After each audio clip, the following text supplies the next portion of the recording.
का वो हाशमिया मुत्तलबी है, वो मेरा नबी मेरा नबी मेरा नबी है। এই পৃথিবীতে শুধু বাইরের কথা বলতেছি না, বাইরে তো আল্লাহ জানে কি রাখছে আল্লাহ। শুধু এই পৃথিবীতে ডেইলি 800 কোটি লিটার শুধু পানি লাগে আমাদের পান করার জন্য। কয় কোটি লিটার? 800 কোটি লিটার। জীব জন্তু বাকি বাদ দিলাম, আমাদের অন্যান্য খরচও বাদ দিলাম, শুধু পানি, সুপেয় পানি। কি বলছি? সুপেয় পানি। সব পানি কি পান করা যায়? খালের মধ্যে পানির অভাব আছে? শুধু পানযোগ্য পানি 800 কোটি লিটার ডেইলি। কে ব্যবস্থা করে? আমার আল্লাহ ব্যবস্থা করে। আরো কি কি ব্যবস্থা করেন আপনি দেখেন। আপনার আশপাশ এতটুকু নিয়ামতের মধ্যে আল্লাহ আমাদেরকে রেখেছেন। আল্লাহর কিছু হুকুম আহকাম যদি আপনি মেনে না চলেন তো জাহান্নাম তো কবর হাসর পরে আমাদের দুনিয়া আমাদের জন্য জাহান্নামে পরিণত হবে। এটা কখনো মাথায় রাখিয়েন না যে নামাজ, দোয়া, কোরআন তিলাওয়াত, জিকির না করে আপনি এখানে শান্তিতে থাকতে পারবেন। আমরা ছেলেরা মনে করে এগুলা কবরে দেখা যাবে। না না বেটা, কবর তো দূরে। এই পৃথিবীতে আপনি শান্তিতে থাকতে পারবেন না। কাকে বাদ দিলে? কোরআন, নামাজ, তিলাওয়াত, জিকির, আল্লাহর পছন্দ অপছন্দ, এটা যদি বাদ দিয়ে দেন আপনি এই ধরার মধ্যে শান্তিতে থাকতে পারবেন না। আমার আল্লাহ কি করে জানেন? আপনি যদি যাকাত দেওয়া বন্ধ করেন, আমার আল্লাহ উপর থেকে পানি বন্ধ করে দেবেন। এটা হাদিসের রাসূল। আপনি যদি যাকাত দেওয়া বন্ধ করে দেন, আমাদের এখানে খরা আসে না? খরা পুরা ইউরোপের মধ্যে খরা ছিল দীর্ঘদিন। আপনারা মনে করছেন দূর হাত দেশে তো ইনাওয়া, যুদ্ধ চলতেছে ইউক্রেনে না? পুরা পৃথিবী এখন এভাবে একজনের সাথে একজন লাগানো। কোন একটা দেশে যদি সমস্যা হয়, সেটার বাড়ি আপনার পিঠেও লাগবে, আপনার পিঠেও লাগবে। বাঁচার কোনো উপায় নেই। সুতরাং আল্লাহর পছন্দ অপছন্দ এগুলা মেনে চলতে হয়। এগুলা আমার আল্লাহ, আমার নবী বলছেন ইন্নাল্লাহা ইয়ারদা লাকুম, আল্লাহ তোমাদের জন্য এটা পছন্দ করে কি? তোমরা যেন আল্লাহর সাথে কাউকে শরীক না করো। আল্লাহর সাথে কাউকে, আমরা কি আল্লাহর সাথে কাউকে শরীক করি? হায় হায়, কি সহজ ভাবে বলে দিয়েছেন, করি না। এক দৃষ্টিকোণ থেকে করি না, আরেক দৃষ্টিকোণ থেকে করি। কেমনে? এক দৃষ্টিকোণ কোনটা? আমরা কাউকে, সৃষ্টির কাউকে আল্লাহর মতো মনে করি না, সুতরাং আমরা শিরক করি। কিন্তু আমরা আল্লাহর হুকুমে পরিচালিত হই না। আমরা নিজেকে পরিচালনা করি কিসের মাধ্যমে? নফস দিয়ে। নফস ঠেলা মারে। কি মারে? ঠেলা মারে। নফস যেভাবে চলতে বলে আমরাও সেভাবে চলি। গালি দেওয়া কিসে ঠেল দিছে? নফসে। আপনি যখন লুঙ্গি হাঁটুর উপরে তুলছেন, কিসে ঠেলা দিছে? নফসে। আপনি জানেন যে এটা এখানে তোলা যে ভালো জিনিস না, সেটা কিন্তু আপনি জানেন। গালি দেওয়া ভালো জিনিস না, সেটা আপনি জানেন না? যদি না জানেন আপনি বিয়ের সামনে গালি দেন, বিয়ায় ওনারা বিয়ায় হন দেন না, বিয়াই মই কি কি নেরি, গালি দিবেন? দিবেন না। তার মানে আপনি জানেন গালি দেওয়া ভালো কিছু না। আপনি আইল কেটে কেটে জমি বড় করে ফেলছেন না? জানি তো আমি এটা খারাপ জিনিস, ঠেলা দিছে কে? ভিতর থেকে নফস। তাইলে আপনি আল্লাহ বাদ দিয়ে নফসের পছন্দ অপছন্দ অনুযায়ী জীবন সেট করেছেন, সেই হেতু এটা শিরিক হয়ে গেছে। অথবা আপনি একটা ভালো কাজ করেছেন, মসজিদে এসেছেন, মসজিদে ধরেন মসজিদে আপনি 2 লাখ টাকা চাঁদা দিয়েছেন, অটোমেটিক্যালি আপনার গলার আওয়াজ বড় হয়ে যায় না? আপনি নিজেকে তুলে ধরতে চাচ্ছেন আর কি। তুলে ধরতে চাওয়া সেটা আরেকটা বড় বদজাতি আমাদের ভিতরে। এটা 3 কারণে হয়। কিছু জ্ঞান গরিমা থাকলে হয়। ধরেন বই 2টা আপনি পড়ছেন, 2টাও পড়েন নাই, এই কোন পত্রিকার মধ্যে একটা হাদিস শরীফ পড়ছেন সকালবেলা, বিকালবেলা ঝগড়া করতেছেন ইমাম সাহেবের লোক, অনেক বেশি জানেন না আত্মুন বুঝুন। জ্ঞানের ধর্ম হচ্ছে এটা। জ্ঞানের প্রাথমিক অবস্থা হচ্ছে জ্ঞান মানুষকে এই জায়গায় নিয়ে আসে। আপনি আমার চেয়ে বেশি জানেন, আপনি জানেন আমি কে? হ্যাঁ, যে দুও বই ফুজিয়ে দুও হরে বেশি খাইও না। যারা বই ফুজি তারাই নহয় হদ এখনে জিবে এনে গুড়ের দিবে হদ দিয়ে জিবে হুঙ্কার মারের বর্তমানে আর হুঙ্কার মারি দিন না হাল্লো আয়ু ডিবেট করো। কেউ 10 লাখ টাকা দেয়, কেউ 1 কোটি টাকা দেয়, একজনও ট্যাক্স নবে, গভর্নমেন্টের ট্যাক্স নবে, কিন্তু আবার 10 লাখ 1 কোটি দিবে না, বুঝছেন না? যাই হোক, আমি আপনাদেরকে বলতে চাচ্ছি এটা কি করে, অহংকার ঢুকিয়ে দেয়। অহংকার ঢুকানোর পরে একে তো টাকা, দ্বিতীয়ত হচ্ছে রাজনৈতিক পাওয়ার। যে ব্যক্তির ভিতরে একবার ঢুকছে, আপনারা কিছু মনে করিয়েন না যদি এখানে চেয়ারম্যান থাকেন প্লিজ। ধরেন আমি এলাকার চেয়ারম্যান হয়েছি, চেয়ারম্যান হওয়ার আগে আপনি কিন্তু খাদেন, আমাকে খেদমতের সুযোগ দিবেন। চেয়ারম্যান হওয়ার পরে ধরুন আপনাকে এখানে বসতে দেওয়া হয়েছে, আপনি একবারও চিন্তা করতেছেন না এটা একটা রিলিজিয়াস গ্যাদারিং, যিনি বক্তব্য দিচ্ছেন উনি কোন পজিশনের লোক বা কোন পজিশনের লোক নিচে বসে আছে। আপনি মোবাইল একটা নিয়ে হ্যালো হ্যাঁ মাহফিলত আছে, এটা কি করলেন আপনি? এটা কি করলেন আপনি? এটা করলেন কলেজে স্কুলের ক্লাসের মধ্যে শিক্ষক ক্লাস নিচ্ছে, ছাত্ররা চুপচাপ, মাঝখানে আপনি কথা বলেছেন। মাঝখানে কথা বললে এটাকে কি বলে? আদবের আগে ব্যয় লাগায়। আদবের আগে কি? ব্যয়। এই যে আপনি আদবের আগে ব্যয় লেগে গেছে, আপনি নিজেও বুঝতে পারতেছেন না কেন? পাওয়ারের কারণে। কিসের কারণে? পাওয়ারের কারণে। আর একটা হইল টাকা। 3 দিন আগে আপনার কাছ থেকে টাকা ধার নিছে, 3 বছরও হয় না এখন, 3 বছর পরে কোনো কারণে উপরে উঠছে, আর চিনতেছে না। এই 3টা 4টা জিনিস মিলে আপনার ভিতরের জগতের মধ্যে একটা দুনিয়া তৈরি করে। আপনি আল্লাহ বাদ দিয়ে তখন ওই দুনিয়ার ইশারায় উঠেন, ওই দুনিয়ার ইশারায় বসেন। এটাকে কি বলে? শিরক, রিয়া। এটাকে বলে আশিরকুল আসগার, ছোট শিরক। এটা মেইন শিরিক না, আকীদার শিরিক না, এটাকে বলে আখলাকি শিরক। বুঝতে পেরেছেন? আমরা প্রত্যেকেই এই কাজগুলা করি। তাহলে আমার আল্লাহ বলছেন বান্দা শিরক করিস না, যাই কর তুই শিরক করিস না। এটা আমার কাছে অপছন্দ। কেন? কারণ পুরা ধরতির নিজাম আমি পরিচালনা করি। তুই কখনো চিন্তা করে দেখেছিস তোর চোখের মধ্যে, এই যে তোর এই চোখের ফ্রেম, আমি এটার ভিতর কি কি মেকানিজম দিছি কাউরে একবার জিজ্ঞেস করে দেখিস। এই একটা চোখ, সামান্য একটা পিঁপড়া পড়ার পরে পাগল হয়ে যাচ্ছেন না আপনি? কিন্তু কি আপনি এরকম ময়লা আবর্জনার জায়গা, সাধারণভাবে ময়লা আপনার চোখে পড়ে? পড়ে না। আল্লাহর শান, চোখকে মওলাই করিম যে সেন্সিটিভিটি দান করেছেন, আমার শব্দটা বোঝা যাচ্ছে? সেন্সিটিভিটি যেটা দান করেছেন, চোখের মধ্যে কিছু আসার আগে চোখ বন্ধ হয়ে যায়। আল্লাহর শান, আল্লাহর শান। এবং আমি আমাদের ইংল্যান্ডের যে আমাদের মসজিদের খতিব, ইমাম, সে মাইক্রোবায়োলজিতে পিএইচডি করতেছে। আমি ওর কাছে বসে ভিতরের জিনিসপত্র কাজ কেমনে করে এগুলা জিজ্ঞেস করি।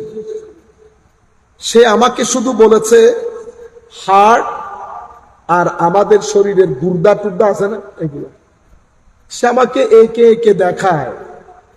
আমার মাথা কাজ করতেছে না, আল্লাহ আমাদেরকে কোন জায়গার মধ্যে। আপনারা দেখছেন না হার্টের ভিতরের সামান্য একটা জিনিস, সামান্য একটা রক্ত চলাচল একটু বন্ধ হয়েছে, ফুল বন্ধ হয় নাই। আপনি এখানে নাড়াচাড়া করতে পারতেছেন? করতে পারতেছেন না। এবং আল্লাহ শরীরকে আপনার অনুগত করে দিয়েছে।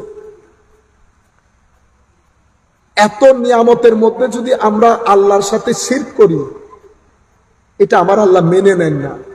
সেই কারণে আল্লাহ বলছেন, আল্লাহ চান বান্দা যেন শিরক না করে, বান্দা যেন শিরক না করে।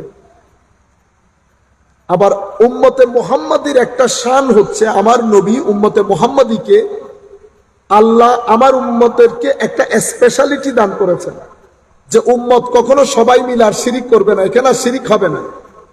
আপনি শিরিক শিরিক বললে হবে না, আমার নবী সিল দিয়ে গেছেন উম্মত শিরক করবে না, উম্মত শিরক করবে না। কেউ যদি কখনো আপনাকে কোনো কারণে, এটা আপনারা একটু কষ্ট করে শুনবেন, একটু ড্রাই শুষ্ক, কেউ যদি, আচ্ছা আমি এটা এক্সাম্পল দিয়ে বলি, ইজি হয়ে যাবে। আমাদের ইংল্যান্ডের মধ্যে ইন্ডিয়ার দেওবন্দের ফারেক একটা ছেলে দুলাভাই মানে বোনের বাড়িতে বেড়াতে গেছে আর কি, ভিসা পাইছে গেছে, বোনের জামাই আবার সুন্নি, উর্স হচ্ছে হযরত দাতা গঞ্জে বখশ আলী হুজবেরি, হযরত খাজা মঈনুদ্দিন চিশতি যার মাজারে গিয়ে চিল্লা করেছেন, সেই দাতা গঞ্জে বখশ আলী হুজবেরি, পাকিস্তানের লাহোরে ওনার মাজারে পাক, ওনার উরুস করতেছিলাম আমরা ইংল্যান্ডে। তো ওর বোনের জামাই আমাকে ফোন করে বলতেছে, ভাইজান আমার শালা আসছে ইন্ডিয়া থেকে, আমি খুব চেষ্টা করতেছি ওরে নিয়ে আসার জন্য, ও আসবে না, আমি চেষ্টা করতেছি নিয়ে আসার জন্য, আমি যদি আসি আপনাকে এমনে করি, তাইলে আপনি ওরে খেয়াল করে বক্তব্য দিবেন। আল্লাহ বাচ্চা, যাই হোক ও আসছে, আমি আমার মতো করে বক্তব্য শেষ করছি। পরে আমরা এক পাশে গিয়ে ওনার সাথে কথা বলতেছি, ও আমাকে বলতেছে, আমার জীবনে আমি প্রথম কোন সুন্নির ওয়াজে বসছি, বক্তব্যে। আল্লাহ শুক্রিয়া, আপনি সুন্নির বক্তব্য বলছেন, বেদাতির বক্তব্য বলেন নাই। তো হাসাহাসি করতেছি কতক্ষণ। মানুষ ভালো, ভদ্র, ভদ্রদেরকে আল্লাহ হেদায়েত দান করেন। আমাদের ছেলে কতগুলো অনেক দুষ্ট হয় না, কিন্তু ভদ্র হয়। মনে রাখবেন, বেয়াদবি করবেন না কখনো, বেয়াদবের নসিব অনেক খারাপ হয়, বেয়াদবের নসিব। তো উনি বলতেছেন, এই কথাটা গুলো উঠছে শিরকের বিষয়। তো উনি আমাকে বলতেছেন, ইসালে সোয়াব তো একটা শিরক, ইসালে সোয়াব শিরক। এখান থেকে আমাদের জন্য শিক্ষা, ডিল কিভাবে করবেন কেসগুলা। আমি উনাকে বললাম, শিরক মানে হচ্ছে আল্লাহর সাথে কাউকে শরীক করা, আল্লাহর মতো মনে করা। এই তো কথা, আমি ঠিক আছি? হ্যাঁ ঠিক আছে। আচ্ছা, আমি বললাম, এই যে আপনি বললেন ইসালে সোয়াব শিরক হইছে, আল্লাহর সাথে তিনটা জিনিস জড়িত, জাত, সিফাত, আফআল। কি কি? আল্লাহর জাত মুখস্থ করেন, এগুলো আমাদের জানা জরুরি। এটা ওই এমনি জিনিস না, এগুলা ফরজের মধ্যে আসে। উম্মতে মুসলিমা নর নারী সবাইকে জিনিসগুলা জানা ফরজের মধ্যে আসে। একটা হচ্ছে আল্লাহর জাত, মানে আল্লাহর সত্তা, আর একটা হচ্ছে আল্লাহর সিফাত, গুণাবলী, আর একটা হচ্ছে আল্লাহর আফআল, কর্ম। কি কি কাজ আল্লাহ সম্পাদন করেন, কোন কোন গুণে আল্লাহ গুণান্বিত, এবং আল্লাহর জাত।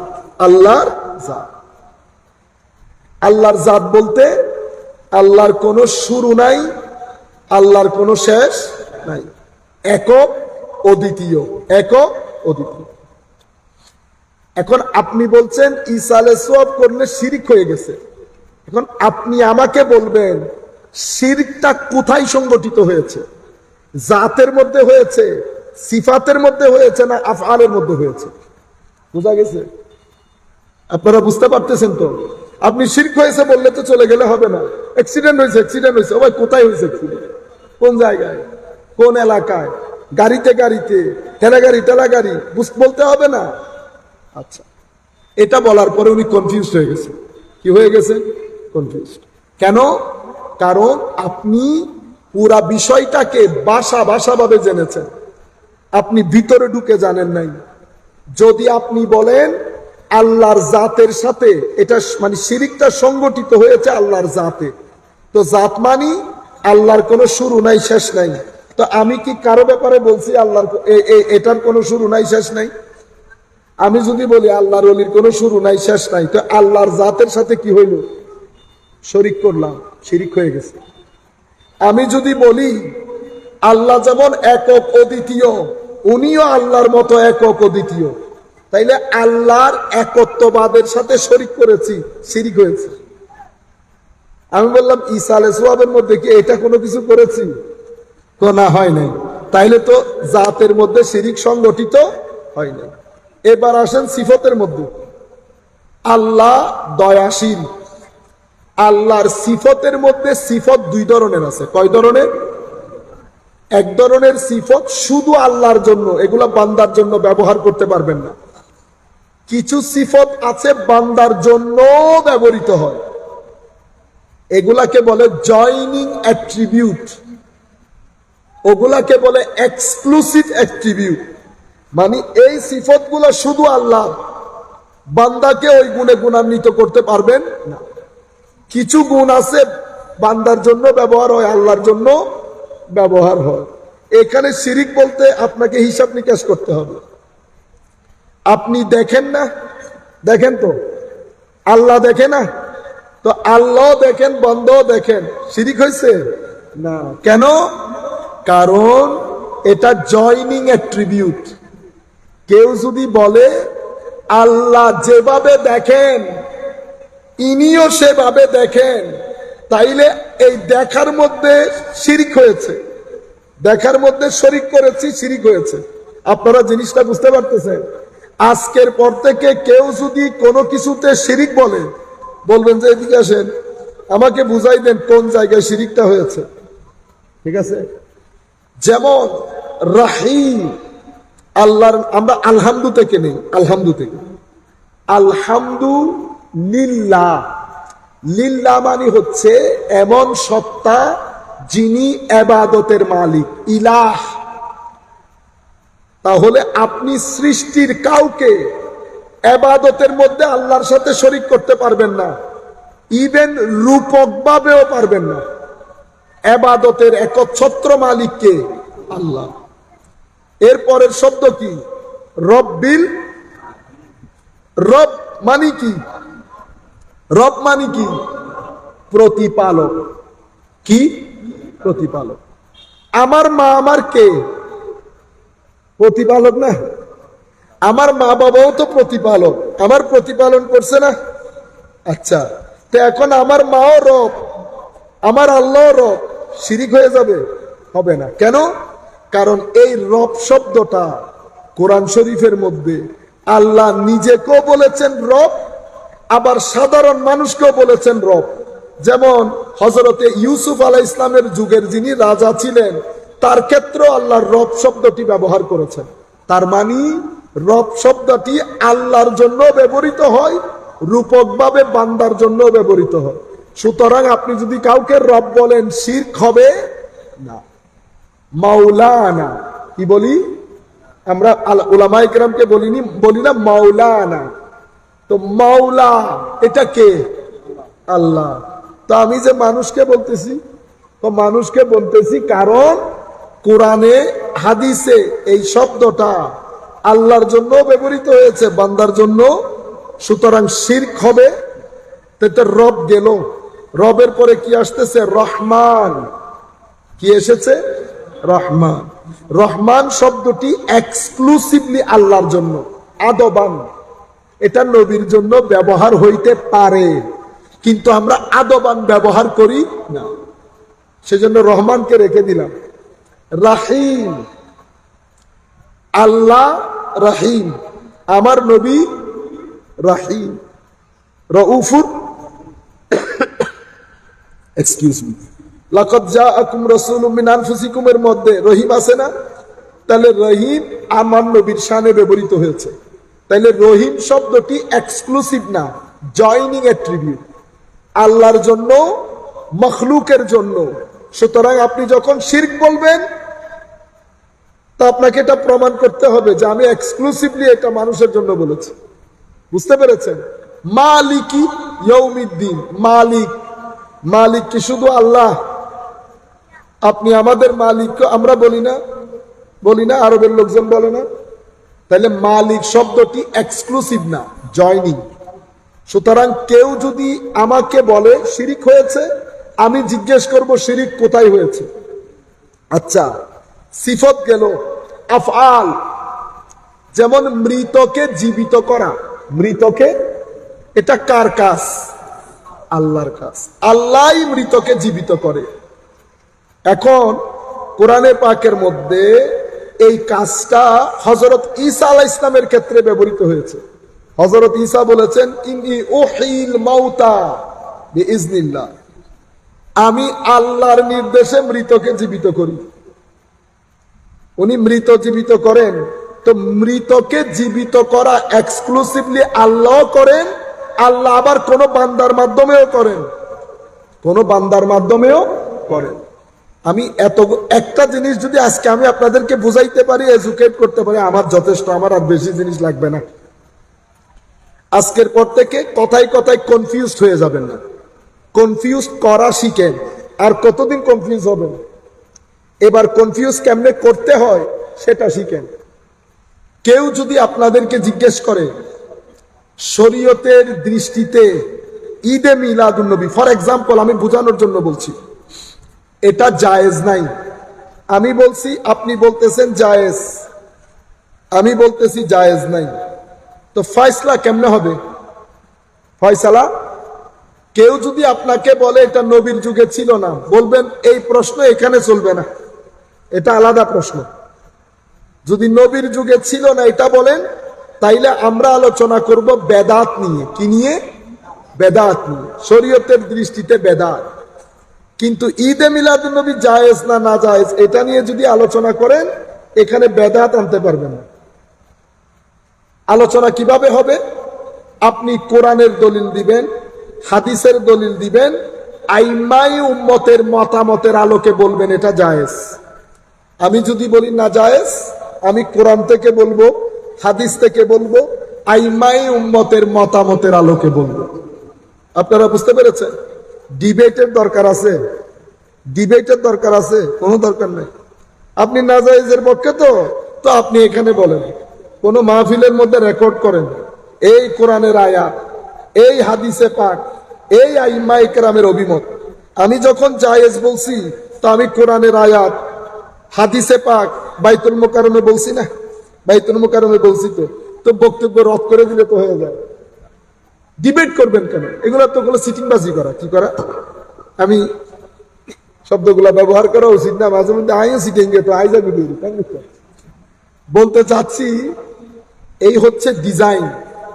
আপনারা আপনাদেরকে কোনো বিষয়ে কেউ যদি বলে যে এটা শরীয়তের মধ্যে, শরীয়তের দৃষ্টিতে জায়েজ নাই, কিসের দৃষ্টিতে? তো শরীয়তের দৃষ্টি কয়টা? কয়টা? আজকে মুখস্থ করে ফেলেন প্লিজ। শরীয়তের দৃষ্টি তিনটা। এক দৃষ্টি কোরআন, এক দৃষ্টি সুন্নত, এক দৃষ্টি আইম্মায়ে কেরাম, উলামায়ে কেরাম, ইনারা আরেক দৃষ্টি।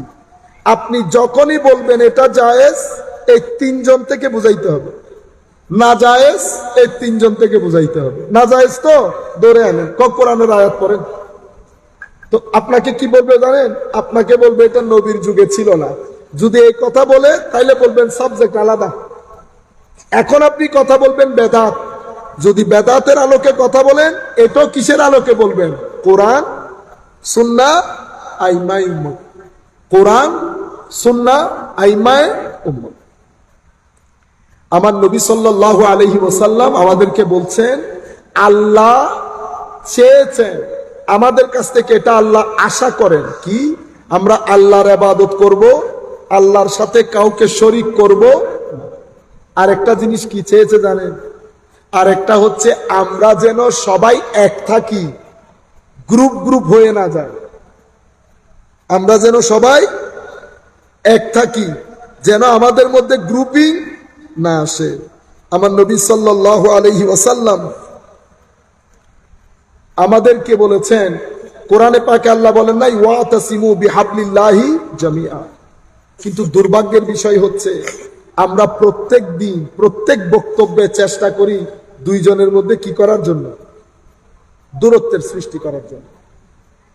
আমার জীবনে আমরা পৃথিবীর স্বাভাবিক অনেক দেশে যাওয়া হয়েছে, আমি দেখেছি আমাদের 60% প্রবলেম, সমস্যা দুইজনে মিলে বসলে সমাধান হয়ে যায়, দুইজনে মিলে বসলে সমাধান হয়ে যায়।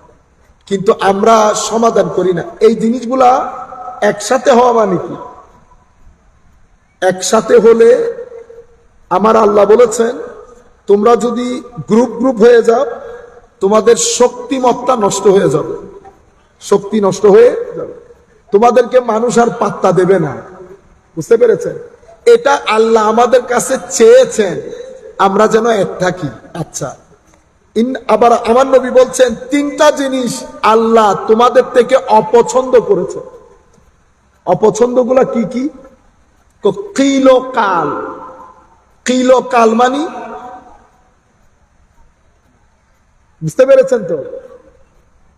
বক বক বক বক বক বক 24 আওয়ার্স কথা বলতে বলতে মানুষ বিরক্ত করে ফেলে। এর কথা এরে, ওর কথা এরে। কারণ আপনি যখন বেশি কথা বলবেন, আপনি যদি গীবত বাদ দিয়ে দেন, আপনি বেশিক্ষণ কথা বলতে পারবেন না। কি বাদ দিয়ে দিলে? মারা যদি শুনে থাকেন, মা বোনরা, মা বোনদেরকেও বলছি, আপনি যদি বেশিক্ষণ কথা বলতে চান আপনাকে গীবত করতে হবে। এজন্য আমার নবী বলছেন, মান কানা ইউমিনু বিল্লাহি ওয়াল ইয়াউমিল আখিরি ফালিয়াকুল খায়রান আও লা ইয়াসমুত। যেই ব্যক্তির মধ্যে মুমিন যারা, তাদের উচিত ভালো কিছু থাকলে বলা, যদি ভালো কিছু না থাকে তাইলে জবানকে বন্ধ রাখা। বন্ধ রাখার মধ্যে ফজিলত। হযরতে লুকমান হাকিম, ওনাকে ওনার রাজা বলছেন, একটা ছাগল কেটে বলেছে, এই ছাগল থেকে তুমি ছাগলের সবচেয়ে গুরুত্বপূর্ণ অংশ, সবচেয়ে উত্তম যেটা, সেটা বের করে না। তো উনি কলব এবং লাসান, মুখ, এটা বের করে নিচ্ছে। তো এটা হচ্ছে এটার সবচেয়ে উত্তম অংশ। তো রাজা বলতেছেন, এবার তুমি এটার সবচেয়ে বদতরিন খারাপ অংশটা আমাকে দেখাও। তখনও উনি কি করলেন? ওই মুখ আর তো রাজা বলতেছে, কি ব্যাপার, ভালোটার ক্ষেত্র এটা, মন্দটার ক্ষেত্র ওইটা। তো উনি বললেন, এই দুইটার উপর ডিপেন্ড করে মানুষ ভালো না মন্দ। কিরকম ভালো মন্দ? এইটা আর এইটা, এই দুইটা যদি ঠিক থাকে মানুষ আসমানের সাথে গিয়ে লাগে, এতটুকু উঠতে পারে। লাকাদ খালাকনাল ইনসানা ফি আহসানি তাকওয়িম। এবং এটা যদি মানুষ মনিটর করতে পারে, মনিটর কিভাবে মনিটর করে? আপনারা যখন ধান চারা লাগান, প্রত্যেক দিন আইলে আইলে হেঁটে আপনি কি দেখেন? আগাছা দেখেন না? দেখার সাথে সাথে আগাছা টেনে ফেলে দেন না? কেন আগাছা ফেলে দেন? এই যে এটাকে বলে মনিটরিং। কি বলে? মনিটর করতেছে। এটাকে আরবিতে সুফিয়ায়ে কেরাম, যাদের মাজারের পাশে আমরা, সুফিয়ায়ে কেরাম এটাকে বলে মুরাকাবা। কি বলে? মুরাকাবা। এটা কেন করতে হয়? তো এটা আপনি যদি মনিটর না করেন তো কি হয়? আগাছা উঠে। আগাছা উঠলে জমিনের উর্বর শক্তি যেটা, সেটা স্প্লিট আপ হয়ে যায়। 2% এটার লগে, 2% এটার লগে, পরে দেখবেন যে ধান গাছ আর জায়গার মধ্যে নেই। আমাদের ইমানের এই বর্তনের মধ্যে আপনি যখন লা ইলাহা পড়বেন, নামাজ দোয়া পড়বেন, এটার ভিতরে উর্বরতা আসে। কিসে আসে? উর্বরতা। সেই উর্বরতার মধ্যে কিছু আগাছা লেগে যায়। কি লেগে যায়? আগাছা। কেমনে? আপনি চোখ দিয়ে এমন কিছু দেখলেন যেটা আপনার দেখার ছিল না, মুখ দিয়ে এমন কিছু বলেছেন যেটা বলার ছিল না, কান দিয়ে এমন কিছু শুনেছেন যেটা শোনার ছিল না, এগুলা দিয়ে আগাছা জন্মেছে। আগাছা জন্মেছে। এই আগাছা এক সময় বাড়তে বাড়তে বাড়তে বাড়তে এমন অবস্থা হয়ে যায়, ধান আর নজরে আসে। এক সময় ধান মারা যায়, এটা পরিপূর্ণরূপে আগাছা হয়ে যায়। হাদিসে পাকের ভাষায় এটাকে আন-নুকতাতুস সাউদা বলে, ব্ল্যাক স্পট, ব্ল্যাক ডট, মানে কালো হয়ে যায়। ভিতরে যখন কালো হয়, গায়ে অসুখ হলে জিহ্বার টেস্ট চলে যায় না, ভিতরে যখন কালো হয় তখন অটোমেটিক্যালি আপনি বুঝতেও পারবেন না আপনার নামাজের প্রতি অনীহা এসে গেছে, কোরআনের তিলাওয়াত অনীহা এসে গেছে, আপনার আর এগুলা করতে ইচ্ছে করে না। হুজুর মৌলবী কি বলেন, মৌলবী একটু করে হলো কি মারেন, বুঝছেন? জায়গার মধ্যে মানুষ পান নাই, দিয়ে দেখলে তারপরে টের পাবেন। আপনারা বুঝতে পেরেছেন? উলামায়ে কেরাম শাইরুল্লাহ, কথা বলতে সাবধান। যদি আপনার বেশি খারাপ লাগে নিজের ছেলেরে মাদ্রাসায় পাঠাইয়া মৌলবী বানান, তারপরে দেখবো। তো হুজুররা টাকা ছাড়া, কিছুদিন আগে বাইরে রং জায়গায় নক করে ফেললে যেটা হয় আর কি, আসছে একদম দবদবা লাগাইয়া বসছে, তার বলে বোধ ঘর পয়সা, হুজুর কেমন আছেন? বললাম আমি হুজুর, আপনাকে কে বললো? কোন জুমা পড়ান যে? আল্লাহ এটা তো আপনাদের উপর এহসান করি। কি করি? এটা এহসান করি। আপনি হুজুর না? আল্লাহ আমি হুজুর না। আপনি কি? আল্লাহ আমি এক্সপোর্ট ইম্পোর্ট করি। কি করি? এক্সপোর্ট ইম্পোর্ট করি, ইংল্যান্ডে ব্যবসা করি। যখন কথা ফাতাইছে দেখছে লাইনে আসছে, আল্লাহ কথা এইভাবে বলছেন কেন? कोना आप लोग मौलवी, अल्लाह बेटा मेरा बाप इनकम टैक्स का कमिश्नर है और मैं तेरी ख्वाब में भी नहीं आएगा कितनी यूनिवर्सिटी में गया, तो मैं अभी मौलवी रह गया, तू चौधरी बन गया। तूने अभी आंख भी नहीं खोला जब से मैं गाड़ी का इस्तेमाल शुरू किया। আমি যতটুক দেওয়ার যখন দিছি, আল্লাহ आइंदा कभी उलमाए करम के साथ बात करना हो ना तो बड़ा होश, ठीक है? अपनी फैमिली को जाहिर नहीं कर देना यहाँ, फिर मौलवी समझ लेगा तू पता नहीं कहां से उठ के आ गया, जंगल से उठ के। আমিও জিজ্ঞেস করছি, আমার তো মনে হয় আপনি আপনার দেশের শহরও দেখেন নাই কোনোদিন। ওই গ্রাম থেকে লুঙ্গি টুঙ্গি পরে বিসমিল্লাহ করে হোটেলের মধ্যে এসে সাফ সুতরা করে চলে আসছেন। আমি এই কথাগুলো সত্য করে বলতেছি আপনাদেরকে বোঝানোর জন্য, এনে হেসে দিবেন না।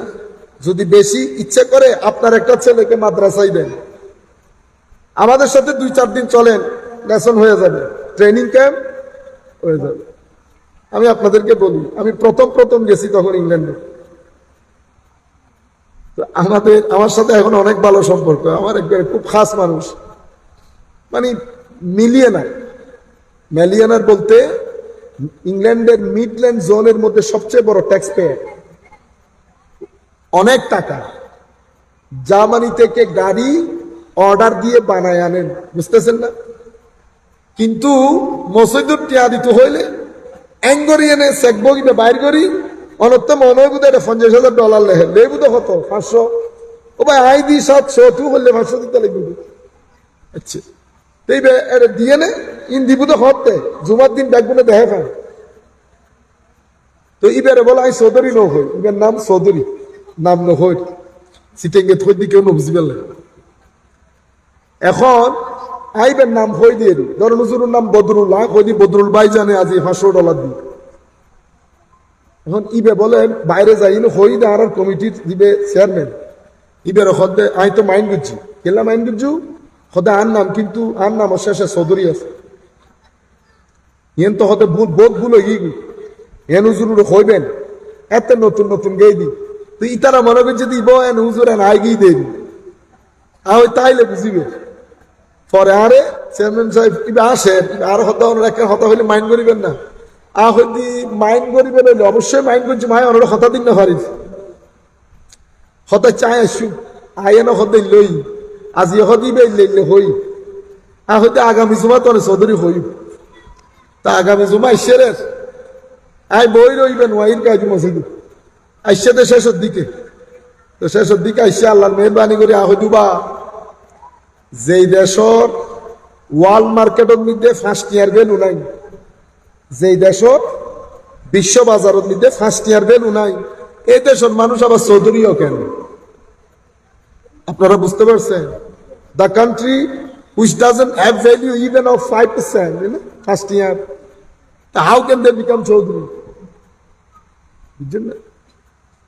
সুপসাবিবে নিচে মি কই লইল হয়তো ভবিষ্যতে এই সমস্ত এগিন অনরলয় মসজিদ কিন্তু নড়িতুন মসজিদে ঢুকিবে, মসজিদে যখন ঢুকবেন আল্লাহর বান্দা হিসেবে কে কি এটা মসজিদের বাইরে, মসজিদের বাইরে। কেন?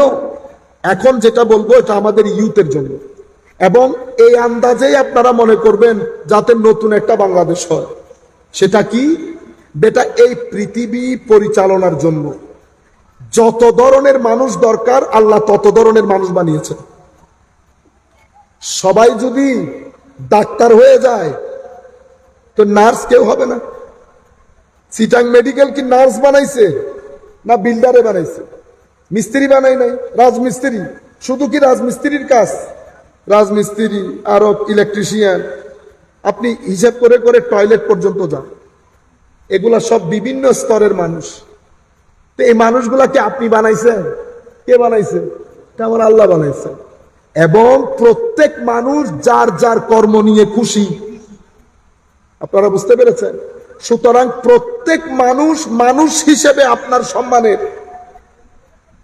বড়কে সম্মান করবেন, সে যেই ব্যক্তি হোক না কেন।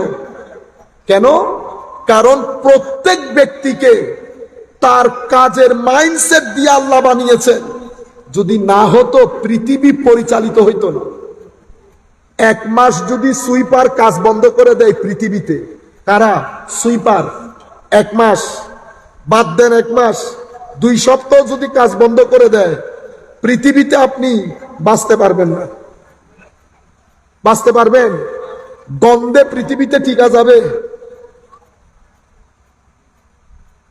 2 সপ্তাহের জন্য যদি মুচি জুতা সেলানো বন্ধ করে জমিনে হাঁটতে পারবেন? আল্লাহ ওর মাইন্ডসেট দিয়ে বানিয়েছে, সুইপারকে সুইপারের মাইন্ডসেট দিয়ে বানিয়েছে। ওই বেড়া এইটাই, এগুলো অসভ্য মানুষের কাজ। আমার নবী এটা আমাদেরকে শিক্ষা দেন নাই। আমার নবীর শিক্ষা কি? আমার নবীর শিক্ষা হচ্ছে মাল্লাম ইয়ারহাম সাগীরানা ওয়া ইউক্কির কাবীরানা ফালাইসা মিন্না। বড়কে যে ব্যক্তি সম্মান, বড়কে, চৌধুরীকে না, বড়কে, বড় যেই হোক, রিক্সা ড্রাইভার হোক। এমনিতে আপনারা বলেন না রিক্সাওয়ালা দুনিয়া জানবো, কন ধরো ঘুরে ঘুরে ফুয়া, মাঝে মধ্যে গায়ের চামড়া পর্যন্ত ধরে যায়। কি বলে এগুলা? কোন প্রজন্মের লোক? কোন কলেজ বিশ্ববিদ্যালয়ে পড়ে? কারা আপনাদেরকে শিক্ষা দেয় এগুলা? রিক্সা ড্রাইভাররা যদি আজকে কালকে রিক্সা না থাকে যাইতে পারবেন জায়গার মধ্যে? আপনারা কি বলেন? হুজুর এর ব্যবহার খুব খারাপ। ও ভাই, ওর ব্যবহার খারাপ, ওইটা আল্লাহ আপনাকে জিজ্ঞেস করবে? জিজ্ঞেস করবে? আমাকে আমারটা জিজ্ঞেস করবে, ওরটা আপনাকে জিজ্ঞেস করবে না। আপনি কেন ওর কাছ থেকে আপনার মতো ব্যবহার আশা করলেন? প্রত্যেক ব্যক্তি তার শিক্ষা, তার পরিবার, এই দুইটা জিনিস তার ব্যবহারে ফুটে উঠবে। শিক্ষা এবং পরিবার। রুয়ে জমিনের মধ্যে সবচেয়ে উত্তম বংশ, সবচেয়ে উত্তম শিক্ষা আমার নবী। সেই কারণে আমার নবীর মতো ভদ্র আসমান কখনো দেখে নাই, জমিন কখনো ধারণ করে নাই। আমার নবী সেই পর্যায়ের ভদ্র ছিলেন। ধনী গরিব মুসি সামার কেউ আমার নবীকে কখনো আগে সালাম দিতে পারেন নাই। সেই নবীর উম্মত ভাই আমরা। আজকে আমরা স্টাইল ঠিক করি কাকে কিভাবে না, এক ব্রাশ দিয়ে বড় মানি সম্মানের, কিন্তু আমরা ক্লাস ভাগ করি। চৌধুরী আসলে এক ধরনের, সভাপতি আসলে এক ধরনের, অমুকপতি আসলে এক ধরনের। না, ব্যানেয়াজ হবেন, তাওয়াক্কুল তাকওয়া পরহেজগারি আল্লাহর উপর রাখবেন, মানুষকে তার পদ অনুযায়ী সম্মান করবেন। কিন্তু যেই ব্যক্তি অহংকার দেখাবে সেই ব্যক্তিকে অহংকারের বাপ হিসেবে তার সামনে আবির্ভূত হবেন, যেন জিন্দেগিতে আর অহংকার করার দুঃসাহস না দেখায়। উলামায়ে কেরামের সাথে যদি কেউ অহংকার দেখায় সাথে সাথে প্রতিবাদ করবেন, কারণ উলামায়ে কেরামের অহংকার দেখাইলে আল্লাহর আযাব আসার সম্ভাবনা থাকে। এই মানুষগুলা যারা হুজুর কি মনে হয় ইতারাতে ব্রেন নাই, ইতারা খামার কেন করি না হয়তো, ইতারা এড়ে খায়। ইতারা মসজিদের ইমাম যিনি, উনি কি অনেক টাকা বেতন পান? তো উনি কি চালাকে আপনার চেয়ে কম? না, আমার আল্লাহ ওদেরকে বুঝ ব্যবস্থা দিয়ে দিয়েছেন। আমার আল্লাহ ওদেরকে স্বপ্নের মধ্যে সুসংবাদ দেন, চলতে চলতেও সুসংবাদ দেন। তাদের ঈমান পোক্ত হয়ে যায়, তাদের ভিতরে জজবা তৈরি হয়। আমার আল্লাহ যে তাদের উপর খুশি, আল্লাহ ক্ষণে ক্ষণে নিয়ামতের আরা সিটকে ফিটে বাবা নাই, এটা এনেন করিয়ে নে, হাত যারা পিঠা বলি না, তো আল্লাহ তার ভিতরে এনেন মারে, স্মিয়ার করে, smear the blessings of Allah Almighty on their heart. এগুলা পেয়ে তারা আরো বেশি জজবাতি হয়। আপনি এদেরকে জিজ্ঞেস করেন ইমামতি ছাড়া বাঁচতে পারবেন? পারবেন। টাকা কম দেয়, অসুবিধা। এটা আল্লাহর খাস নিয়ামত, এগুলা থেকে দূরে থাকবেন। তাইলে আমি মেসেজ কি দিচ্ছি আপনাদেরকে? সকল ব্যক্তিকে, যেহেতু এটা আল্লাহ সেট করেছেন কে কোন জায়গায় খেলবেন, তা আপনি সেট করেন নাই। এখানে আমি যে বসে কথা বলতেছি, এখানে আমার অহংকার করার কোনো সুযোগ আছে? সুযোগ নাই তো। তা আমার আল্লাহ দিচ্ছেন, কালকে যদি এখান থেকে তুলে ওখানে নিক্ষেপ করেন তাও বলার কোনো কিছু নাই। পৃথিবীতে কতজন স্টেজে উঠেছে, কতজন স্টেজ থেকে পড়ে গেছে, তার কোনো ইয়ত্তা নাই। শান কাদের? তো যারা স্টেজে উঠার পরেও চোখ নিচের দিকে রেখেছে তাদের শানমান। বাকি দুনিয়াদারি, বাকি দুনিয়াদারি। এরপর ছোটদেরকে স্নেহ করা, এরা যারা করে না, আমার নবী বলছে তারা আমার উম্মত না। এখন আপনি ঈদে মিলাদুন নবী করছেন, কিয়াম মিলাদ করেন, নামাজ দোয়া পড়তেছেন, কিন্তু আমার নবী ঘোষণা দিয়ে রাখছে সে আমার উম্মত না, ভালো লাগবে না। সেই কারণে আমাদের আমলের মধ্যে আমরা বরকত পাই না, কাজকর্মের মধ্যে আমরা বরকত পাই না। এই ছোট ছোট জিনিসগুলা খেয়াল করবেন। আমরা আমাদের বক্তব্য শেষের দিকে ছোট ছোট জিনিসগুলা খেয়াল করবেন। এর পরবর্তীতে আমার নবী আর একটা কথা বলেছেন, আপনি যদি আপনার কথায় কাজে কর্মে আরেকজনকে ঠকান, আমার নবী বলছে সেই ব্যক্তি আমার উম্মত না। এবার ওয়াজ গরঙ্গি বালাগরি, বুঝতে পেরেছেন?